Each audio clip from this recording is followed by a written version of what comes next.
اگر بات نماز کی کرو گے، ابو بکر صدیق کو نبوت نے اپنی زندگی میں مصلی حوالے کر کے 17 نمازیں حوالے کر کے یہ اشارہ کر دیا، میری زندگی میں اگر امامت صغریٰ کا مستحق ابو بکر ہے تو میرے جانے کے بعد امامت کبریٰ مصلی خلافت کا مستحق بھی ابو بکر ہوگا۔ نماز جیسا اہم رکن ابو بکر صدیق کے حوالے کیا۔ اگر بات زکوٰۃ کی کرے، بات مالی عبادات کی کرے، قبیلہ بنو ثقیف کا وفد آیا، آ کر پوچھتا ہے یا رسول اللہ آپ ہیں، ہم آپ کو زکوٰۃ دیتے ہیں، آپ دنیا سے تشریف لے جائیں گے، زکوٰۃ کس کو دیں؟ فرمایا میرے بعد ابو بکر صدیق کو زکوٰۃ دینا۔ زکوٰۃ کا امر ابو بکر کے حوالے کر کے اشارہ کر دیا، میرے بعد خلیفہ بلا فصل ابو بکر صدیق ہوں گے۔ بات مالی اور بدنی عبادت کے مرکب حج کی آئے، حج حوالے کیا، امیر الحج بنا کر ابو بکر صدیق کو بھیجا۔ ابو بکر صدیق ثانی اثنین ہیں، ایک مقام نہیں 6 مقامات پہ ابو بکر ثانی اثنین ہیں۔ ثانی اثنین فی قبول الاسلام، اول نبی اعلان نبوت کرتے ہیں، صدیق کلمہ پڑھتے ہیں۔ ثانی اثنین فی الہجرہ، ہجرت کرنے میں پہلے نبی ہیں۔ ثانی دوسرے ابو بکر صدیق ہیں۔ ثانی اثنین فی عریش بدر، غزوہ بدر میں جو بدر میں چھپر لگا، اس چھپر میں نبی علیہ السلام کے علاوہ کسی اور کو جانے کی اجازت نہیں تھی، اگر وہاں جانے کی اجازت کسی کو ملی ہے تو وہ ابو بکر صدیق ہے۔ تو ثانی اثنین فی عریش بدر۔ نمبر 4 ثانی اثنین فی مصلی امامہ، نبی علیہ السلام کے مصلی امامت پر آپ کھڑے ہیں تو آپ نے اپنی زندگی میں 17 نمازیں ابو بکر صدیق کے حوالے کیے۔ نمبر 5 ثانی اثنین فی المزار، اگر مزار میں اللہ کے نبی پہلے پہنچے ہیں، ابو بکر صدیق بعد میں پہنچے ہیں۔ ثانی اثنین فی الجنہ، قیامت کا دن ہوگا، جنت میں سب سے پہلے نبی جائیں گے، انبیاء میں تو امت میں سب سے پہلے صدیق جائیں گے۔ پتہ یہ چلا صدیق وہ جس کی سرحد نبی کی سرحد کے ساتھ ملتی ہے۔ الحمدللہ الحمدللہ وحدہ وحدہ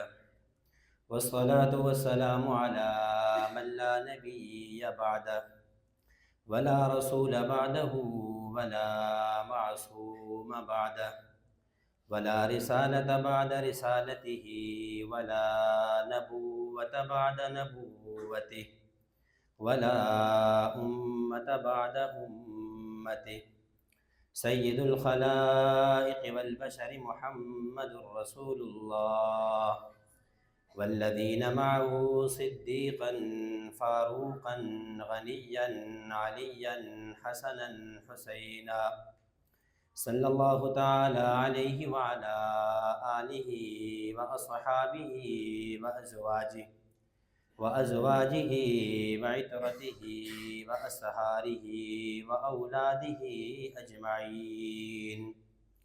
أما بعد فأعوذ بالله من الشيطان الرجيم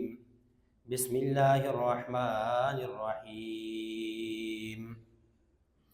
إلا تنصروه فقد نصره الله إذ أخرجه الذين كفروا ثاني اثنين إذ هما في الغار إذ يقول لصاحبه لا تحزن إن الله معنا صدق الله العظيم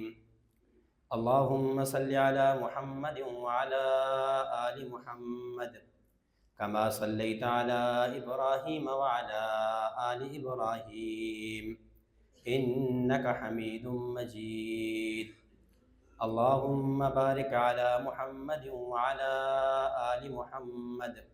كما باركت على إبراهيم وعلى آل إبراهيم إنك حميد مجيد۔ اسلامی سال کا 6واں مہینہ جمادی الاخری شروع ہو چکا ہے، اور کسی بھی اسلامی مہینہ میں 2 چیزیں انتہائی اہمیت کی حامل ہوا کرتی ہیں۔ نمبر 1 اس مہینہ کے احکام و عبادات، اور نمبر 2 اس کے شخصیات و واقعات۔ اس مہینہ میں اگر ہم دیکھیں تو خلیفہ بلا فصل جانشین پیغمبر حضرت ابو بکر صدیق رضی اللہ تعالیٰ عنہ کا انتقال پرملال ہے۔ تو اس مناسبت سے آپ حضرات کی خدمت میں آج کی مجلس میں 2 باتیں عرض کرنی ہیں۔ نمبر 1 حضرت ابو بکر صدیق رضی اللہ تعالیٰ عنہ کا مقام اور مرتبہ، اور نمبر 2 حضرت ابو بکر صدیق رضی اللہ تعالیٰ عنہ کی زندگی اور ہمارے عقائد اہل سنت والجماعت احناف دیوبند۔ جہاں تک پہلی بات ہے سیدنا ابو بکر صدیق رضی اللہ تعالیٰ عنہ کا مقام و مرتبہ، تو کسی بھی شخصیت کا مقام اور مرتبہ دیکھنے کے لیے چند چیزیں دیکھی جاتی ہیں۔ عموماً پہلی چیز جب کسی کا مقام اور مرتبہ دیکھنا ہو تو سب سے پہلے اس کا میٹیریل، اس کا مواد اور اس کی بنیاد دیکھی جاتی ہے۔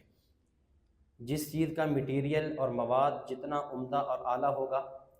اس کی قیمت اور اہمیت اتنی زیادہ ہوگی۔ جتنا میٹیریل اور مواد کم ہوتا چلا جائے گا اس کی اہمیت کم ہوتی چلی جائے گی۔ اور اگر آپ یہ دیکھیں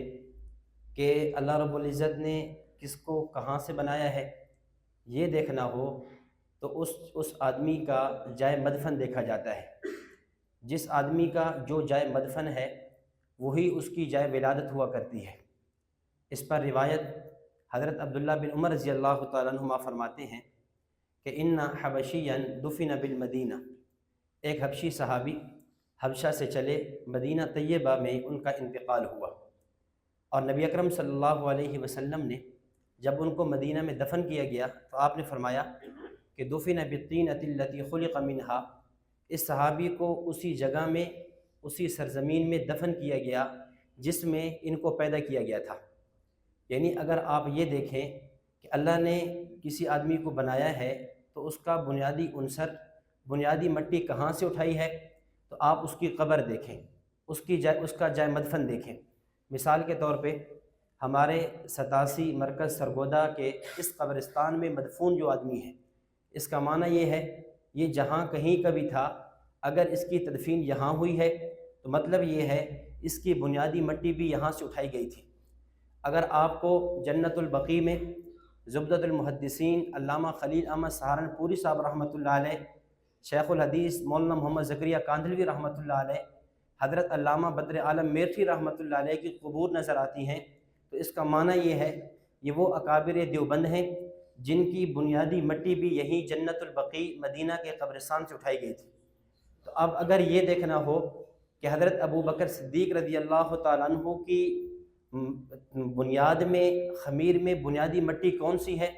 تو ہم حضرت ابو بکر صدیق رضی اللہ تعالیٰ عنہ کی قبر دیکھ لیں، آپ کی جائے وفات دیکھ لیں، آپ کا جائے مدفن دیکھ لیں۔ جب صدیق اکبر رضی اللہ تعالیٰ عنہ کی جائے مدفن کو دیکھا تو پتہ یہ چلا وہ روضہ رسول صلی اللہ علیہ وسلم ہے، اور روضہ رسول یہ وہ جگہ ہے جس کے بارے میں روایت صحیح بخاری کی، نبی اکرم صلی اللہ علیہ وسلم نے فرمایا ما بین بیتی و ممبری روضۃ من ریاض الجنہ، کہ میرے گھر اور ممبر کے درمیان کی یہ جگہ یہ جنت کا ایک ٹکڑا ہے۔ ادھر دوسری حدیث علامہ سمہودی نے وفاء الوفا باخبار دار المصطفیٰ میں نقل کی، حضرت عبداللہ بن مسعود رضی اللہ تعالیٰ عنہ فرماتے ہیں امام الانبیاء صلی اللہ علیہ وسلم نے فرمایا انا ابو بکر و عمر خلقنا من تربۃ واحدہ وندفن فیہا، میں ابو بکر اور عمر ایک ہی مٹی سے بنائے گئے اور ایک ہی مٹی میں ہم دفن کیے گئے۔ تو پتہ یہ چلا ابو بکر صدیق رضی اللہ تعالیٰ عنہ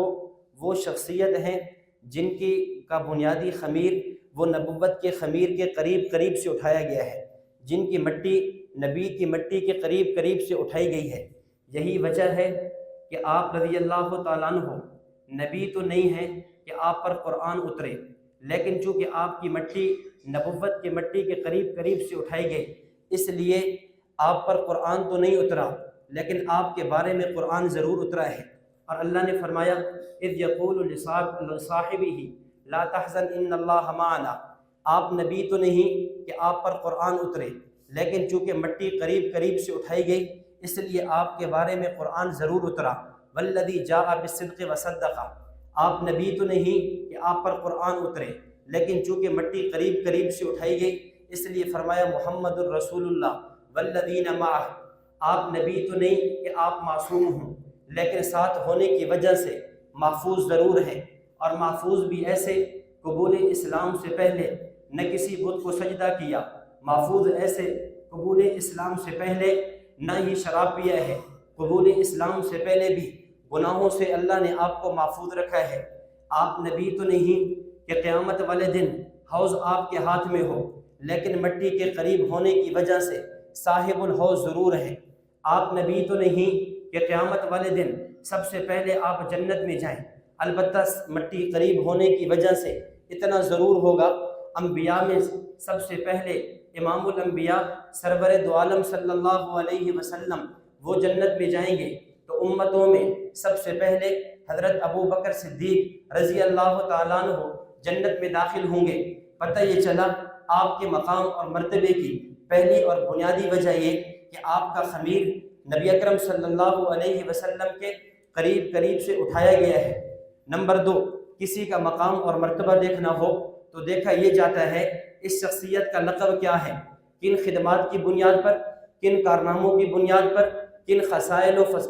فضائل کی بنیاد پر اس کو یہ لقب دیا گیا ہے۔ چنانچہ ہم جب حضرت ابو بکر صدیق رضی اللہ تعالیٰ عنہ کی حیات طیبہ کا مطالعہ کرتے ہیں، ہمیں نظر یہ آتا ہے ابو بکر صدیق کے جہاں القاب اور ہیں، جہاں آپ کا لقب عتیق ہے، جہاں آپ کا لقب افواہ ہے، وہیں آپ کا لقب صدیق بھی ہے۔ اور صدیق لقب ایسا کہ حضرت علی المرتضیٰ رضی اللہ تعالیٰ عنہ کا فرمان حضرت امام طبرانی رحمۃ اللہ علیہ نے اپنی کتاب المعجم الکبیر میں نقل کیا کہ سیدنا علی المرتضیٰ قسم کھاتے ہوئے کہتے ہیں للہ انزل اسم ابی بکر من السماء الصدیق، خدا کی قسم ابو بکر صدیق کا جو لقب صدیق ہے یہ آسمانی لقب ہے، اس کو اللہ نے آسمان سے اتارا ہے۔ اور پھر اس سے آگے بڑھ کر حضرت ابو بکر صدیق دنیا میں آئے ہیں، آتے ہی آپ کے لقب کی جو بشارت آپ کی والدہ کو دی جاتی ہے وہ بشارت صدیق کی ہے۔ چنانچہ امام قسطلانی نے صحیح بخاری کی شرح ارشاد الساری میں اور ملا علی قاری رحمۃ اللہ علیہ نے مرقات المفاتیح شرح مشکات المصابیح میں یہ واقعہ نقل کیا کہ سیدنا ابو بکر صدیق رضی اللہ تعالیٰ عنہ کے والد آپ کو لے کر ایک بت کدے میں جاتے ہیں اور جا کر کہتے ہیں بیٹا اس بت کی عبادت کرو، اس بت کو معبود بنا لو، یہی مشکل کشا ہے، یہی حاجت روا ہے۔ حضرت ابو بکر صدیق رضی اللہ تعالیٰ عنہ ایک بت کی طرف متوجہ ہوتے ہیں اور متوجہ ہو کر فرماتے ہیں یا صنم انی جائع فاطعمنی، اے صنم، اے بت، مجھے بھوک لگی ہے، مجھے کھانا کھلا دے۔ فلم یجبنی، بت کوئی جواب نہیں دیتا۔ پھر بت کی طرف متوجہ ہوتے ہیں اور کہتے ہیں انی عارن فکسونی، مجھے لباس کی ضرورت ہے، مجھے لباس پہنا دے۔ فلم یجبنی، بت مجھے کوئی جواب نہیں دیتا۔ پھر اس کے بعد سیدنا ابو بکر صدیق رضی اللہ تعالیٰ عنہ کہتے ہیں فاخذت صخرہ، میں نے ایک پتھر اٹھایا اور بت کی طرف متوجہ ہوا اور میں نے کہا انی ملق الیک، یہ پتھر میں تجھے مارنے والا ہوں، اگر واقعتاً تو خدا ہے، تو مشکل کشا ہے، تو حاجت روا ہے، اس پتھر کو اپنے آپ سے دور کر لے۔ حضرت ابو بکر صدیق کے والد یہ سارا واقعہ، سارا ماجرا دیکھ رہے ہوتے ہیں۔ ابو بکر صدیق کا ہاتھ پکڑتے ہیں، واپس گھر لاتے ہیں اور گھر آ کر ابو بکر صدیق کی والدہ اپنی بیوی کو پورا واقعہ سناتے ہیں اور کہتے ہیں یہ ہمارے بیٹے کو کیا ہوا۔ حضرت ابو بکر صدیق رضی اللہ تعالیٰ عنہ کی والدہ کہتی ہیں اے ابو بکر کے ابا، بات یہ ہے کہ اس بچے کی شانی عجیب ہے، اس لیے کہ جب اس کی ولادت ہوئی، جب یہ بچہ پیدا ہوا تو عالم غیب سے جو بشارتیں میں نے سنی وہ آپ نے نہیں سنی، جو آوازیں میں نے سنی وہ آپ نے نہیں سنی۔ وہ بشارتیں اور آوازیں کیا تھی؟ فرماتی ہیں کہ جب یہ پیدا ہوا اس وقت مجھے غیب سے آواز آتی ہے، آواز یہ ہے جا امت اللہ علی التحقیق ابشری بالولد العتیق اسمہ فی السماء صدیق لمحمد صاحب و رفیق، اے اللہ کی بندی تجھے خوشخبری ہو، تجھے بشارت ہو ایسے بچے کی کہ اسمہ فی السماء صدیق، آسمانوں میں اس کا لقب صدیق ہوگا، لمحمد صاحب و رفیق، وہ محمد صلی اللہ علیہ وسلم آخری پیغمبر کا ساتھی، آخری پیغمبر کا جانشین ہوگا۔ حضرت ابو بکر صدیق کی والدہ کہتی ہیں بھلا جو بچہ آخری نبی کا ساتھی ہو، جانشین ہو، وہ کبھی کسی بت کے آگے جھک نہیں سکتا، کسی بت کو سجدہ نہیں کر سکتا، تو معلوم یہ ہوا آپ کا لقب صدیق آسمانی لقب ہے، آپ کا لقب صدیق حضرت علی المرتضیٰ رضی اللہ تعالیٰ عنہ کی زبانی بھی یہ بات ثابت ہوئی کہ آپ کا لقب صدیق ہے۔ اب سوال یہ ہے صدیق کا معنی کیا ہے؟ صدیق کا معنی مختلف حضرات نے، محدثین نے، شارحین حدیث نے اپنے اپنے ذوق کے مطابق مختلف معنی بیان کیے، لیکن ایک معنی وہ ہے جو امام اہل سنت حضرت علامہ عبدالشکور لکھنوی رحمۃ اللہ علیہ نے اپنی کتاب سیرت خلفۂ راشدین میں نقل کیا۔ حضرت فرماتے ہیں صدیق کا معنی یہ ہے، صدیق اس کو کہتے ہیں جس کی سرحد نبوت کی سرحد سے ملتی ہو، صدیق اس کو کہتے ہیں جس کا بارڈر نبوت کے بارڈر کے ساتھ ملتا ہو، صدیق اس کو کہتے ہیں جو نبی کے بالکل قریب ہو۔ اور علامہ لکھنوی نے یہ معنی محض عقیدت کی بنیاد پر نہیں کیا، بلکہ اس پہ دلائل موجود ہیں۔ یہ جو معنی بیان کیا اس پہ دلیل خدا کا قرآن بھی ہے، اس پہ دلیل خود نبوت کا فرمان بھی ہے، اس پہ دلیل صحابہ کرام رضوان اللہ علیہم اجمعین کے آثار بھی ہیں۔ قرآن کریم سورۃ النساء 5واں پارہ اللہ فرماتے ہیں اولئک الذین انعم اللہ علیہم من النبیین والصدیقین والشہداء والصالحین۔ یہاں جب منعم علیہم 4 جماعتوں کا تذکرہ کیا، ان میں پہلے ذکر نبیین کا کیا، اس کے بعد صدیق کا ذکر کیا۔ پتہ یہ چلا صدیق وہ ہے جس کی سرحد نبی کی سرحد سے ملتی ہے۔ قرآن کریم 24واں پارہ فرمایا والذی جاء بالصدق وصدق۔ حضرت علی المرتضیٰ رضی اللہ تعالیٰ عنہ کی تفسیر کے مطابق یہاں بالصدق سے مراد نبی کی ذات ہے، وصدق سے مراد ابو بکر صدیق ہے۔ وصدق کو صدق کے ساتھ ذکر کر کے بتا دیا صدیق وہ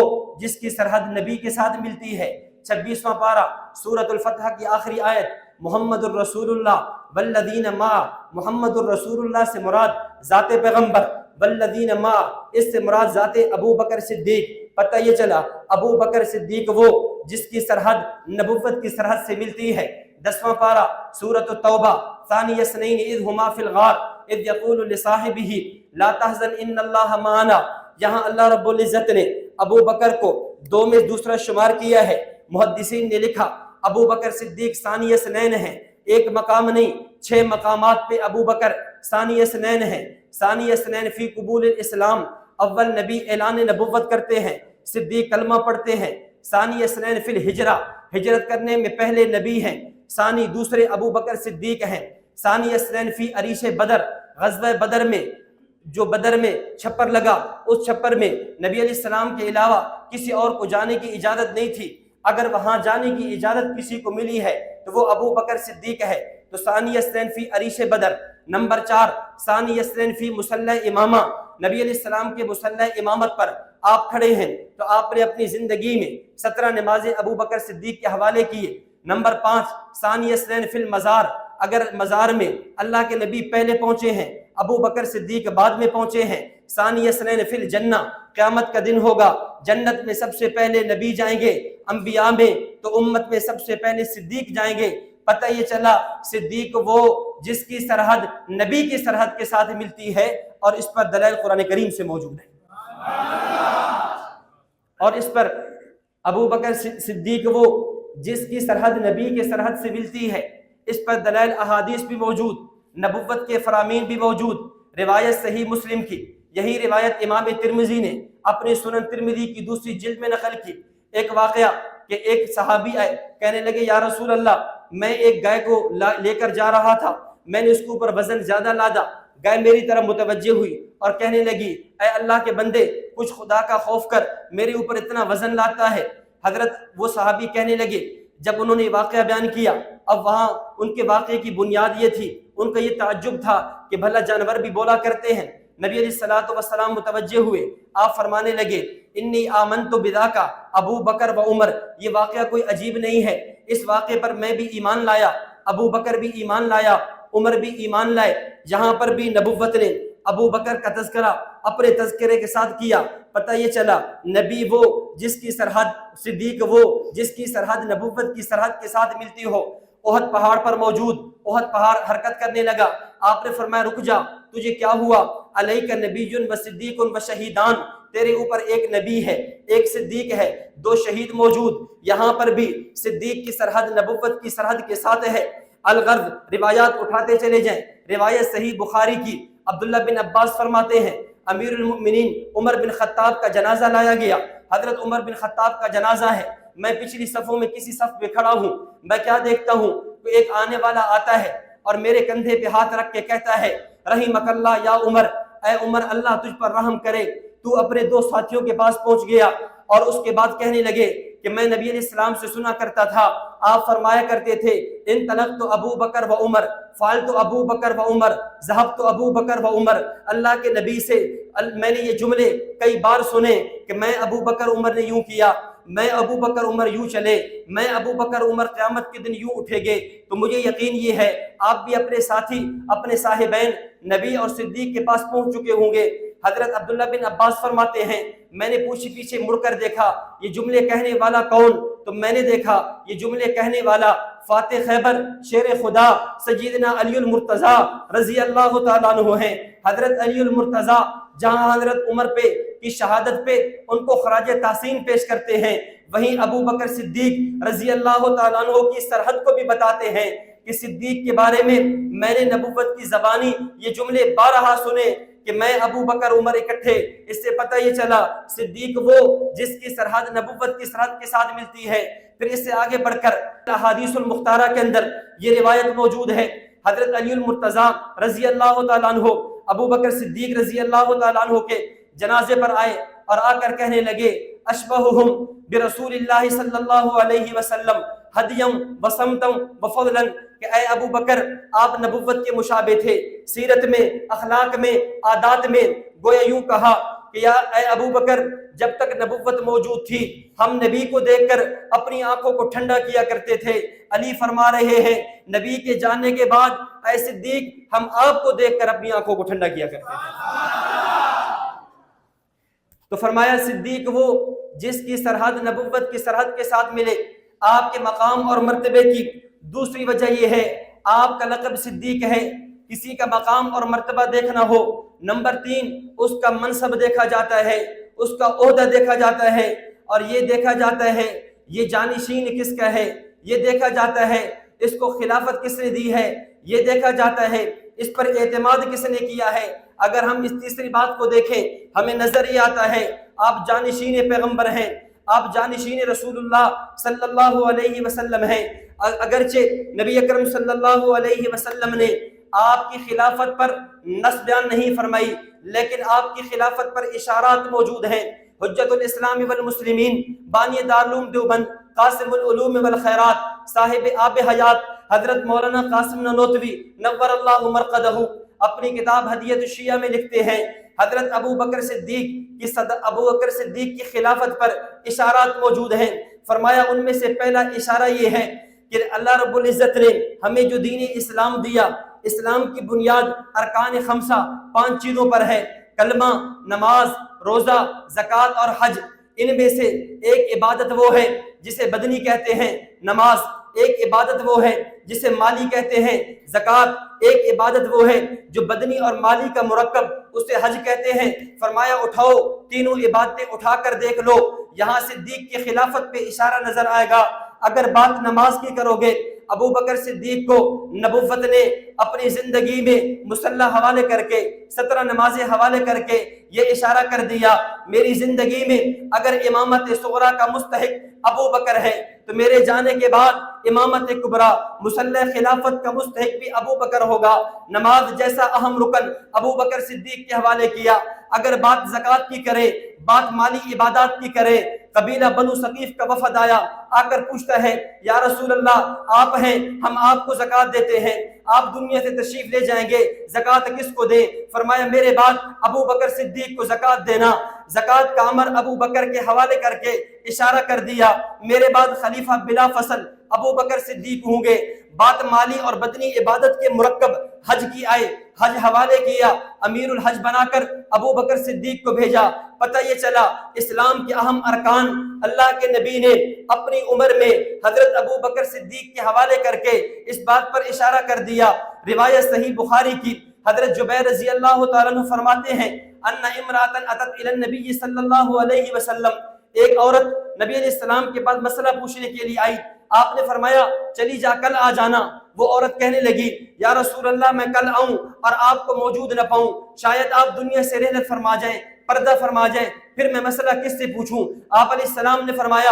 ان لم تجدینی فأت ابا بکر، اے عورت اگر آپ کل آنا اور مجھے نہ پانا پھر آ کر ابو بکر صدیق سے مسئلہ پوچھ لینا۔ اشارہ نبوت نے ابو بکر صدیق کی خلافت کی طرف کیا۔ الغرض آپ علیہ السلام کے کئی اشارات موجود، انہی اشارات کو بنیاد بنا کر صحابہ کرام نے آپ کو اجماعی طور پہ خلیفہ بلا فصل منتخب کیا۔ اسی وجہ سے امام حاکم نے مستدرک حاکم علی الصحیحین میں لکھا کہ اس بات پر صحابہ کا اجماع ہے کہ ابو بکر صدیق رضی اللہ تعالیٰ عنہ خلیفہ بلا فصل ہیں۔ ممکن ہے کوئی کہہ دے حضرت علی المرتضیٰ نے تو بیعت نہیں کی تھی، یہ تو اجماع ٹوٹ گیا۔ نہیں، ایسی بات نہیں۔ اٹھائیے البدایہ والنہایہ، علامہ ابن کثیر دمشقی شافعی نے لکھا حضرت علی المرتضیٰ نے حضرت ابو بکر صدیق کے ہاتھ پر دوسرے یا تیسرے دن بیعت کر لی تھی۔ اگر کوئی کہے 6 مہینے بعد پھر بیعت کیوں کی؟ 6 مہینے بعد بیعت کرنے کا مقصد تجدید بیعت تھا اور لوگوں کو یہ بتلانا تھا میں نے اس وقت بھی حضرت ابو بکر صدیق کے ہاتھ پر بیعت کر لی، اس کے بعد بھی میں ابو بکر صدیق کی اقتداء میں نمازیں پڑھتا رہا۔ لیکن چونکہ کچھ لوگ شکوک میں مبتلا تھے، پتہ نہیں علی نے بیعت کی ہے یا نہیں کی، تو آج 6 مہینے بعد پھر بیعت کر کے میں بتا رہا ہوں میں نے کل بھی ابو بکر کو خلیفہ مانا تھا، آج بھی ابو بکر کو اپنا خلیفہ مانتا ہوں۔ میری گفتگو کا دوسرا حصہ حضرت ابو بکر صدیق رضی اللہ تعالیٰ عنہ کی ذات گرامی اور ہمارے عقائد اہل سنت والجماعت احناف دیوبند، اگر ہم اپنے عقائد کو دیکھیں، ہمارے کئی اہم عقائد اس پر یا ابو بکر صدیق کا قول موجود یا حضرت ابو بکر صدیق رضی اللہ تعالیٰ عنہ کا فعل موجود ہے۔ عقائد میں بنیادی عقیدہ توحید ہے۔ اگر بات توحید کی کریں، ابو بکر صدیق رضی اللہ تعالیٰ عنہ کا یہ ایمان افروز واقعہ جسے امام قسطلانی نے ارشاد الساری میں نقل کیا کہ بچپن ہی میں بت پرستی سے بیزار ہیں، بچپن ہی میں کسی بت کو کسی صنم کو سجدہ نہیں کیا۔ حضرت ابو بکر صدیق رضی اللہ تعالیٰ عنہ کا موحد ہونا، توحید پر کاربند ہونا اس سے نظر آتا ہے۔ ہمارے عقائد میں سے ایک اہم عقیدہ ختم نبوت ہے۔ حضرت ابو بکر صدیق نبی علیہ السلام کی ختم نبوت کا، ابو بکر صدیق وہ ہے جس نے نبوت کا بھی دفاع کیا ہجرت کی رات، اور ابو بکر وہ ہے جس نے نبی کی ختم نبوت کا بھی دفاع کیا یمامہ کی جنگ والے دن۔ اس سے پتہ یہ چلا صدیق وہ ہے جو محافظ نبوت بھی ہے، صدیق وہ ہے جو محافظ ختم نبوت بھی ہے۔ ہمارے عقائد میں سے ایک عقیدہ یہی قرآن کریم جو آج ہمارے پاس موجود ہے، المنزل علی الرسول المکتوب فی المصاحف المنقول عنہ نقلا متواترا بلا شبہ، یہی قرآن کریم اصلی قرآن کریم ہے۔ یہی قرآن جو ہمارے پاس پڑھایا جاتا ہے، اسی قرآن کو صدیق اکبر رضی اللہ تعالیٰ عنہ نے جمع کرایا، اسی قرآن کو صدیق اکبر نے اسی قرآن کی حفاظت کی ہے۔ ہمارے عقائد میں سے ایک عقیدہ، نبی جب دنیا سے جاتا ہے، نبی جہاں فوت ہو نبی کا مدفن وہی بنتا ہے۔ شمائل ترمذی میں روایت موجود، حضرت ابو بکر صدیق رضی اللہ تعالیٰ عنہ نے اس موقع پر جب نبی کی جائے تدفین میں اختلاف ہوا آپ کو دفن کہاں کرے، مختلف آراء آئیں۔ حضرت ابو بکر صدیق نے فرمایا میں نے اللہ کے نبی سے یہ حدیث سنی ہے، ما قبض اللہ نبیہ، اللہ جب کسی نبی کو اٹھاتے ہیں قبض کرتے ہیں، جہاں اٹھائیں نبی کو وہیں دفن کیا جاتا ہے۔ اس کی وجہ یہ ہے امتی دنیا سے جائے، امتی کی میت کو اٹھا کر جنت کی طرف لے جایا جاتا ہے، لیکن جب نبی دنیا سے رخصت ہو نبی کو اٹھا کر جنت کی طرف نہیں، جنت کو اٹھا کر نبی کے قدموں میں ڈال دیا جاتا ہے۔ ہمارے عقائد میں سے ایک اہم عقیدہ، اللہ کے نبی پر موت بھی آئی ہے، اللہ کے نبی کو وفات کے بعد قبر میں حیات بھی ملی ہے۔ اچھی طرح یاد رکھنا، ہم نبی کی موت کو بھی مانتے ہیں، ہم نبی کی حیات فی القبر کو بھی مانتے ہیں۔ نبی علیہ الصلوۃ ابو بکر صدیق نے یہ دونوں عقیدے دیے، نبی کی موت کا بھی عقیدہ دیا، موت کے بعد حیات فی القبر کا بھی عقیدہ دیا۔ صحیح بخاری کی روایت، نبی اکرم صلی اللہ علیہ وسلم کا انتقال ہوا، سیدنا ابو بکر صدیق رضی اللہ تعالیٰ عنہ آئے اور آ کر آپ صلی اللہ علیہ وسلم کی پیشانی مبارک کو بوسہ دیا، پیشانی کو بوسہ دیا۔ بلکہ اس پر میں ایک اور فائدے کے طور پر ایک اور بات عرض کروں، ابو بکر صدیق رضی اللہ تعالیٰ عنہ کا یہ اعزاز ہے، یہ آپ کی خصوصیت ہے۔ جب اسلام قبول کیا نبی کے دامن میں آئے تب بھی نبوت کو بوسہ دیا، جب نبی کو رخصت کیا تب بھی نبوت کو بوسہ دیا۔ جب اسلام قبول کرتے ہیں، علامہ ابن عساکر نے تاریخ مدینہ دمشق میں یہ واقعہ نقل کیا جس کا خلاصہ یہ ہے، ابو بکر صدیق رضی اللہ تعالیٰ عنہ ملک شام تجارت کے لیے جاتے ہیں، وہاں جا کر ایک خواب دیکھی، وہ خواب ایک بحیرہ کو ایک راہب کو بتلائی، اس راہب نے اس خواب کی تعبیر یہ بتائی، سیبعث نبیا من قومک، اے ابو بکر تیرے خواب کی تعبیر یہ ہے تیری قوم میں ایک نبی مبعوث ہوگا، ایک نبی آئے گا اور تکون وزیرہ فی حیاتہ وتکون خلیفتہ بعد وفاتہ، وہ نبی ایسا ہوگا تو اس کی زندگی میں اس کا ساتھی ہوگا، اس کے مرنے کے بعد اس کا جانشین ہوگا۔ ابو بکر صدیق کہتے ہیں یہ بات آئی گئی ہوگی، جہاں تک کہ وقت گزرتا گیا، 40 سال گزرے، نبی اکرم صلی اللہ علیہ وسلم نے اعلان نبوت فرمایا۔ میں نے کلمہ پڑھا، کلمہ پڑھنے کے بعد میں نے کہا یا رسول اللہ مد دلیل علی ما تدعی، آپ کس دعوے نبوت پہ دلیل کیا ہے؟ اللہ کے نبی نے فرمایا اے ابو بکر الرؤیا التي رأيت في الشام، میرے اس دعوے نبوت پر دلیل تیرا وہ خواب ہے جو تو نے ملک شام میں دیکھا ہے۔ ابو بکر صدیق حیران ہوئے، میں نے اپنے اس خواب کا ذکر اس راہب کے علاوہ کسی کے سامنے نہیں کیا، میرا یہ خواب یا میں جانتا یا راہب جانتا یا اللہ جانتا۔ اللہ کے نبی کو اس کی اطلاع ہوئی، پتہ یہ چلا آپ سچے نبی ہیں۔ اسی موقع پر ابو بکر صدیق رضی اللہ تعالیٰ عنہ نے، ابن عساکر کہتے ہیں فَعَانَقَهُ معانقہ کیا، وَقَبَّلَ بَيْنَ عَيْنَيْهِ اور آپ کی پیشانی پر بوسہ دیا۔ نبی علیہ الصلوۃ والسلام کے جب آپ صحبت میں آئے ہیں، قبول اسلام کیا ہے، تب بھی نبی کو بوسہ دیا، اور جب نبی کو روانہ کیا تب بھی نبوت کو بوسہ دیا ہے۔ تو خیر میں عرض کر رہا تھا، حضرت ابو بکر صدیق آئے اور آ کر کہا من کان منکم یعبد محمدا فإن محمدا قد بات، اچھی طرح سن لو، جو آدمی تم میں سے محمد صلی اللہ علیہ وسلم کی عبادت کرتا تھا وہ یہ بات سمجھ لے اللہ کے نبی دنیا سے رخصت ہو گئے، آپ پردہ فرما گئے، آپ فوت ہو گئے۔ تو یہ فرما کر حضرت ابو بکر صدیق نے نبی کی وفات کا عقیدہ دیا، اور اس کے بعد آگے فرمایا والذی نفسی بیدی لا یذیقک اللہ الموتتین ابدا، قسم ہے اس ذات کی جس کے قبضہ قدرت میں میری جان ہے، اللہ آپ پر دو موتیں کبھی بھی جمع نہیں کرے گا۔ یہاں موتتین سے کیا مراد ہے؟ شارحین بخاری نے، شارحین حدیث میں سے حافظ الدنیا ابن حجر اسقلانی نے فتح الباری میں، علامہ بدر الدین عینی نے عمدۃ القاری میں، حضرت مولانا احمد علی سہارنپوری نے حاشیہ صحیح بخاری میں، شیخ الحدیث مولانا زکریا کاندلوی نے الکنز المتواری میں یہ بات لکھی ہے کہ جب امتی قبر میں جاتا ہے، امتی سے قبر میں سوال بھی ہوتے ہیں من ربوں کا، من نبیوں کا، ما دینوں کا، اس کے بعد اس پر نیند طاری کر دی جاتی ہے، نم کا نومت العروس،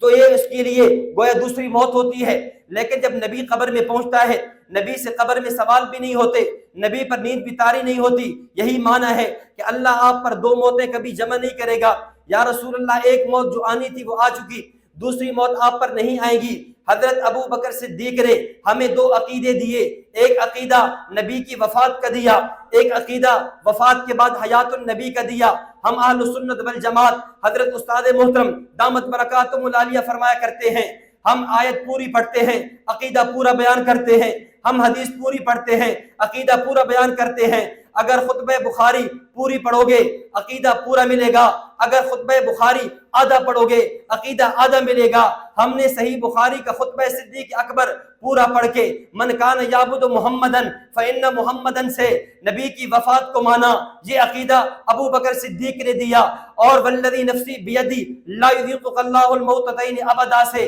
ہم نے نبی کی حیات فی القبر کو مانا، اور یہ عقیدہ بھی ہمیں ابو بکر صدیق نے دیا۔ پھر ہمارے شیخ اس پر بطور اپنے ذوق میں فرماتے ہیں، اور ایک تشریح وہ ہے جو صدیق حضرت اساجی فرماتے ہیں، صدیق اس کو کہتے ہیں جو کرے، جو کہے وہ کر کے دکھائے، یعنی صدیق اس کو کہتے ہیں جس کے قول و فعل میں تضاد نہ ہو۔ ابو بکر صدیق جب نبوت کو روانہ کیا تو آپ صلی اللہ علیہ وسلم کی حیات کا اقرار کیا، اور پھر جب اپنی موت آنے لگی، تاریخ مدینہ دمشق میں علامہ ابن عساکر نے نقل کیا، اس موقع پر آپ نے وصیت فرمائی کہ جب میں فوت ہو جاؤں میری میت کو اٹھانا، نبی علیہ السلام کے روضے کے پاس لے جانا اور وہاں جا کر اجازت طلب کرنا، اگر اجازت مل جائے مجھے نبی کے روضے میں دفن کر دینا، اگر اجازت نہ ملے وہاں جنت البقیع میں عام مسلمانوں کے قبرستان میں دفن کر دینا۔ چنانچہ حضرت ابو بکر صدیق کا انتقال ہوا، آپ کا جنازہ، آپ کے میت اٹھائی گئی، وہاں لے جائی گئی، اور وہاں جا کر